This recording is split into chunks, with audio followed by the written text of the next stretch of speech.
La grande interview Europe 1 CNews. Bonjour Aurore Bergé. Bonjour. Ministre chargée de l'égalité entre les femmes et les hommes et de la lutte contre les discriminations. Merci d'avoir accepté notre invitation.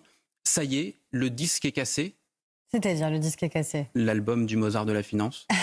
Non, je crois qu'on fait des choix qui sont des choix courageux. 44 milliards de baisse de la dépense publique. Je crois que c'est une nécessité pour le pays. Je crois que les Français sont lucides sur le fait qu'on ne peut pas augmenter la dette de manière supplémentaire, qu'on ne doit pas alourdir la fiscalité sur les ménages et sur les entreprises, parce que l'attractivité, elle n'est pas tombée du ciel. Le fait que pour la 8e année consécutive, la France soit le pays le plus attractif d'Europe, c'est-à-dire la capacité à recréer de l'industrie, à recréer de l'emploi, c'est aussi lié justement aux politiques économiques et fiscales qu'on a mises en place. Mais on éteint la musique, la fête est finie? Non, il n'y a pas une fête qui a eu lieu ou pas. Il y a des choix qui ont été faits. Moi, vous savez, j'aurais jamais honte d'avoir protégé les Français pendant le Covid, d'avoir encore des cinémas, des théâtres, des restaurants, des commerces qui sont ouverts, alors que dans beaucoup de pays comparables à la France, vous n'avez plus la même vie dans nos centres-bourgs. Vous avez eu des pertes de compétences parce qu'il n'y a pas eu le chômage partiel. Donc ça, vous savez, jamais je renierai ce que nous avons fait, parce que je pense que, 1, il fallait le faire, 2, personne ne nous demandait d'arrêter la dépense publique. Au contraire, on nous demandait, au moment où avec Bruno Le Maire, on a souhaité enlever de la dépense publique, on nous demandait de continuer. Est-ce que vous convenez aujourd'hui qu'il y a un début de rupture avec François Bayrou, qu'on change de partition? Mais en fait, ce qui se passe, c'est tout simplement qu'on est dans un moment politique qui n'est pas le même et un moment budgétaire qui n'est pas le même. Et donc, on fait des choix. On fait des choix. Et ces choix-là, c'est d'abord le choix de la dépense publique sur l'État. Avant de demander des efforts aux Français, c'est d'abord l'État qui doit être exemplaire, qui doit réduire sa dépense sur les agences, sur les opérateurs, y compris sur la dépense sociale. Il ne vous a pas échappé qu'on a conduit une réforme des retraites et qu'on a été parfois seul pour conduire cette réforme de retraite. Il y avait peu d'alliés. Le Rassemblement national refusait de supprimer les régimes spéciaux de retraite, par exemple. Une réforme qui aujourd'hui n'est déjà plus suffisante. Une réforme qui était nécessaire parce que si nous ne l'avions pas conduite, quel serait le niveau d'endettement de notre pays? Il serait bien supérieur à celui qu'on a. Et à l'époque, les mêmes qui aujourd'hui disent qu'on a trop endetté ou qu'on a trop dépensé, refusaient qu'on conduise cette réforme qui était pourtant une nécessité absolue pour notre pays. D'abord pour nos retraités, pour garantir que leur pension de retraite soit payée. Aurore Bergé, est-ce que les caisses sont vides ou il reste encore des fonds de tiroir? Il reste plus que des fonds de tiroir parce que la France est un grand pays, parce que la France est une grande nation et parce que nous avons fait des choix. Vous le savez, on assume de baisser la dépense publique par rapport à ce qu'elle aurait été si rien n'avait été fait, ce qui ne veut pas dire pour autant qu'on ne continue pas à faire des choix qui sont des choix de protection des Français, sur le modèle social, sur le choix du travail évidemment qui est le nôtre, et puis sur le réarmement de la France, puisqu'il y a un choix très courageux sur les questions militaires, et aussi, je tiens à le dire, sur mon budget, sur la lutte contre les violences faites aux femmes, puisqu'il n'y aura pas 1 euro en moins pour lutter contre ce qui est un fléau, c'est-à-dire les violences qui sont faites encore aujourd'hui dans notre pays aux femmes. On en vient à votre budget, on en vient à vos choix. Oui. Vous avez annoncé il y a quelques jours la mise en place d'une coalition d'une dizaine d'associations dont la mission sera de dénoncer auprès de l'Arcom, le gendarme de l'audiovisuel et du numérique, les contenus haineux en ligne. Oui. Ces associations, il faudra les payer? Alors, déjà, je ne crée pas une dénonciation collective et je suis très heureuse qu'on me pose la question parce que ça permet de clarifier par rapport à beaucoup de contre-vérités que j'ai entendues. Et d'ailleurs, je me réserve le droit, avec mon avocate, d'attaquer en diffamation un certain nombre de choses que j'ai vues. Parce que quand on parle, par exemple, d'autodafé, c'est-à-dire faire référence aux nazis, alors que tout simplement je veux lutter contre l'antisémitisme, je trouve que c'est particulièrement inapproprié. On fait face à une explosion de l'antisémitisme dans notre pays. On va venir au fond. Maintenant, renforcer budget, par exemple des associations. Le budget, ça va coûter combien? Renforcer. Alors déjà, ce ne sera pas 1 euro de plus, c'est un choix que je fais de dire qu'à un moment, à budget constant, je fais des choix. Et ça, c'est la force de la politique, c'est de faire des choix. Je n'ai pas demandé 1 euro en plus. Mais votre choix, je fais un arbitrage. Des associations qui sont déjà subventionnées. C'est de renforcer certaines associations parce que face à l'antisémitisme, je ne laisserai rien passer. Parce que nous avons fait le choix dans la loi d'avoir des associations qui sont ce qu'on appelle des tiers de confiance pour signaler des contenus. Et je ne suis pas là pour faire la censure ou de la délation. En revanche, je refuse que l'antisémitisme, que le racisme, que l'homophobie, que la haine à l'encontre des femmes, alors qu'on a déjoué un attentat il y a 3 semaines d'un homme qui voulait tuer des femmes, soit la règle dans notre vie, y compris sur les réseaux sociaux. Donc oui, j'assume d'accompagner évidemment le CRIF, j'assume d'accompagner la LICRA, j'assume d'accompagner SOS Racisme et d'autres associations. Le planning familial, parce que je refuse. Oser le féminisme, SOS homophobie également. Mais bien sûr. Et pourquoi je le ferais pas? Parce que vous pensez que l'homophobie, c'est la règle? Non. L'homophobie, c'est un délit. C'est pas une opinion. Et donc, je considère, que quand on voit, par exemple, il suffit d'ouvrir TikTok, d'ouvrir Snapchat. C'est pour ça que j'ai convoqué à plusieurs reprises les plateformes pour voir la haine. Et malheureusement, vous savez, cette haine, elle a des conséquences sur la vie réelle. En justice ces dernières années, l'historien Georges Bensoussan. C'est l'ancien responsable éditorial du mémorial de la Shoah. Ce n'est pas rien. Je ne pense pas qu'on puisse l'accuser de quoi que ce soit, vu son parcours et ses écrits.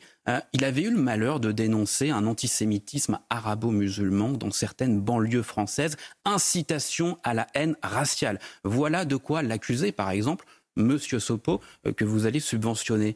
En se basant sur ce cas concret, vous réagissez comment? Les Français, est-ce que les Français ont encore le droit simplement sur de une dire décision de en justice. France... Quelle a été la décision de justice en l'espèce? En l'occurrence, il a été relaxé. Voilà, donc il y a une décision de justice. Moi, je ne suis pas là pour commenter une décision de justice. En première instance, en appel, en cassation. Ce que je dis de manière très claire, et vous soutenez une association que notre qui responsabilité en justice une personnalité comme Georges Bensoussan. Mais je vous laisse reprendre par exemple les écrits d'SOS Racisme au moment des attaques terroristes du 7 octobre en Israël. Vous verrez qu'SOS Racisme a été d'une clarté absolue dans la condamnation des attaques terroristes du 7 octobre en Israël, ce qui n'a pas été le cas de tout le monde malheureusement dans notre pays. Et quand siègent l'un et l'autre à côté, Yonatan Arfi et Dominique Sopo, ou Galina par exemple pour la LICRA, eh bien moi je trouve aussi que c'est notre responsabilité, notre rôle. Encore une fois, le sujet n'est pas de choisir des associations. Mais moi, je ne suis pas là pour choisir des associations parce qu'elles me feraient plaisir. Je ne suis pas là pour choisir des associations parce qu'elles soutiendraient l'État ou qu'elles soutiendraient le gouvernement. Moi, je suis là pour soutenir. Vous les avez pas sélectionnées, ces associations ? Je suis là, j'aimerais finir parce que c'est important, je suis là pour accompagner des associations dans le combat universaliste et républicain qui est le nôtre. Et dans le combat universaliste et républicain qui est le nôtre, on adresse dans le même mouvement la lutte contre l'antisémitisme et la lutte contre le racisme. D'ailleurs, le propos qui était celui de Yonatan Arfi, président du CRIF au dîner du CRIF, était exactement celui-là. Ne rien laisser passer face à la haine antisémite, qui est un poison mortel pour notre pays et pour la démocratie. Et ne rien laisser passer au regard de crimes racistes qui malheureusement ont existé. On ne peut pas parler d'impartialité.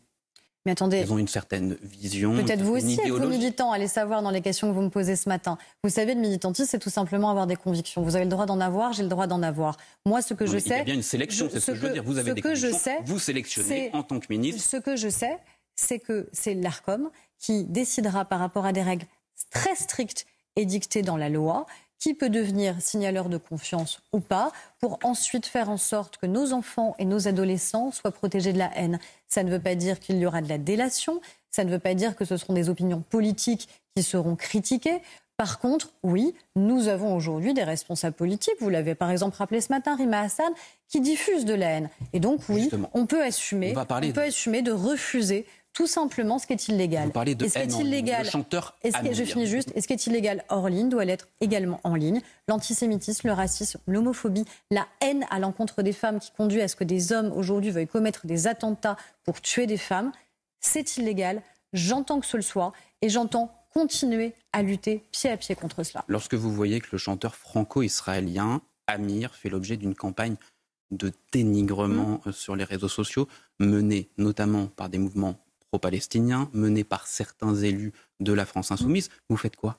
Je dis que j'ai justement raison d'avoir cette coalition d'associations pour que la haine en ligne, justement, ne soit plus la règle. Et pour renforcer celles et ceux qui pourront dénoncer la haine en ligne, pour qu'elle puisse, encore une fois, ne pas être le contenu systématique que nous avons.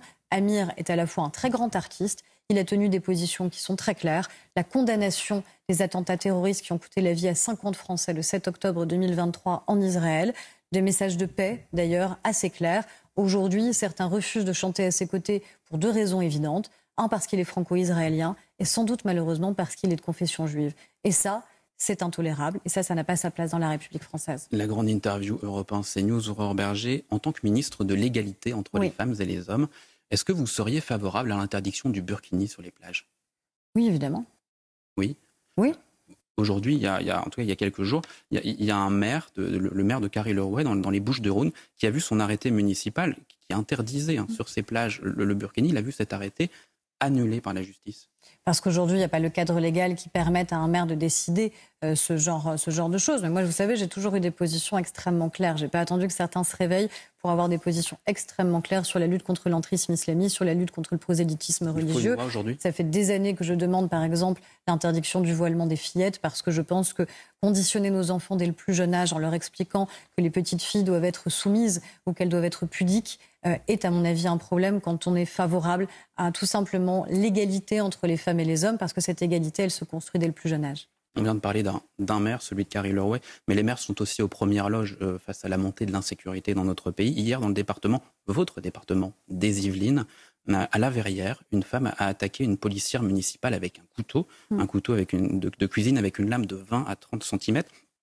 Aurore Berger, est-ce que l'on n'est pas arrivé au stade où il faudrait systématiser le port d'armes pour les policiers municipaux? C'est à la discrétion, et vous le savez, des maires. Le maire de La Verrière a fait ce choix-là, et je salue Nicolas Dainville, qui est un maire courageux dans le département des Yvelines, très régulièrement d'ailleurs attaqué par la France Insoumise. Après, c'est le choix discrétionnaire des maires. Nous allons d'ailleurs travailler sur un texte sur la question de la police municipale et du renforcement des prérogatives des polices municipales. C'est aussi aux Français de faire des choix clairs au moment des élections municipales qui auront lieu en mars prochain.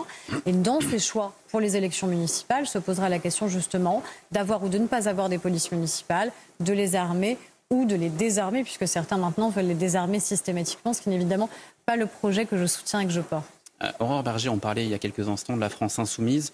L'ancien ennemi public numéro 1, le terroriste Georges Ibrahim Abdallah, va sortir de prison la semaine prochaine. Ce militant d'extrême gauche, marxiste, pro-palestinien, avait été condamné à perpétuité pour complicité dans l'assassinat de 2 diplomates américains et israéliens.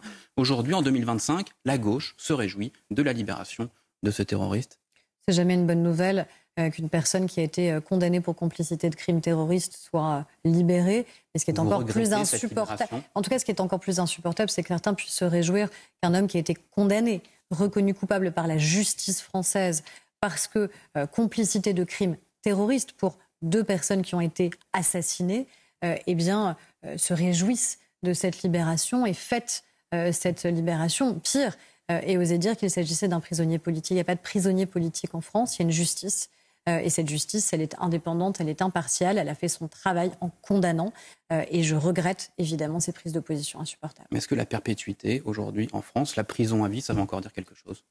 Il faut que ça puisse dire quelque chose, il faut que la peine veuille dire quelque chose, il faut que la peine soit prononcée le plus rapidement possible après les faits, il faut que la peine soit exécutée jusqu'à son terme, parce que la peine, c'est aussi évidemment la capacité à réparer dans une société, et c'est la capacité à dire aussi quelle société nous voulons. Et la société que nous voulons n'est pas une société qui fait l'apologie du terrorisme de manière évidente, en tout cas, ce n'est pas la société que moi je veux.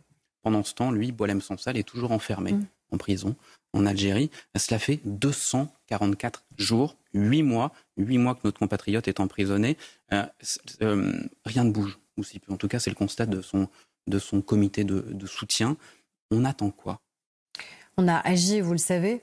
On a agi, que ce soit par le ministère des Affaires étrangères, par le ministre de l'Intérieur, par le président de la République lui-même. Vous avez raison de rappeler son nom, Boualem Sansal, parce qu'il est d'abord français, parce qu'il est malade, parce qu'aujourd'hui il est condamné pour la liberté d'expression qui est la sienne. Je recevais il y a quelques temps au ministère Kamel Daoud, qui a été pris Goncourt, qui ne peut plus se rendre dans ce qui est aussi son pays, c'est-à-dire l'Algérie, qui a même peur de se rendre dans certains autres pays qui ont des accords d'extradition avec l'Algérie. Se dire qu'on a des journalistes, des auteurs, des artistes qui risquent la prison et la réclusion pour le simple fait de défendre la liberté et en plus de défendre la langue française, c'est évidemment insupportable. Mais on fait quoi ? Est-ce qu'on n'est pas arrivé au stade où il faut changer de méthode ? On a, je crois, vous le savez, un engagement qui est très clair et qui est très déterminé. Après, il y a ce qui se dit publiquement, il y a ce qui se fait, parce que notre enjeu, c'est quoi ? C'est pas. Oui, mais le silence, visiblement, ça ne marche pas. C'est de faire et c'est de réussir, évidemment, à obtenir sa libération, parce que c'est un homme malade, c'est un homme fragile, et c'est un homme qui, de toute façon, au-delà du fait de son âge et de sa maladie, ne mérite pas la condamnation qu'il a subie. Vous ne pensez pas qu'il serait le temps de soulever certaines questions, comme la question des visas, de l'accord de 68, des réseaux financiers algériens en France ? C'est des questions qui sont soulevées de manière extrêmement régulière, notamment, évidemment, sur la question des visas. Je n'ai pas vraiment de doute sur l'engagement très clair très clair qui est celui de l'ensemble du gouvernement et qui est celui personnel du président de la République pour garantir que cette libération puisse être faite, comme pour l'ensemble des otages français, puisque nous avons d'autres otages à travers le monde pour lesquels nous luttons évidemment. Pour être craint, il faut être puissant. C'était les mots d'Emmanuel Macron dimanche soir. On est puissant dans ce dossier ? La puissance, c'est la puissance militaire qui doit être la nôtre, c'est la puissance économique qui doit être la nôtre, c'est la puissance diplomatique qui doit être la nôtre, c'est le fait que depuis 8 ans, la France, elle est respectée. Et elle est respectée parce qu'on a un président de la République qui a démontré l'engagement international qui est le sien, qui n'a jamais fait honte à la France, qui au contraire a permis à la France de retrouver une voix claire sur la scène internationale, ce qui n'avait pas toujours été le cas dans un passé récent. C'était la grande interview d'Aurore Bergé sur CNews et sur Europe 1. Bonne journée à vous. Merci à vous.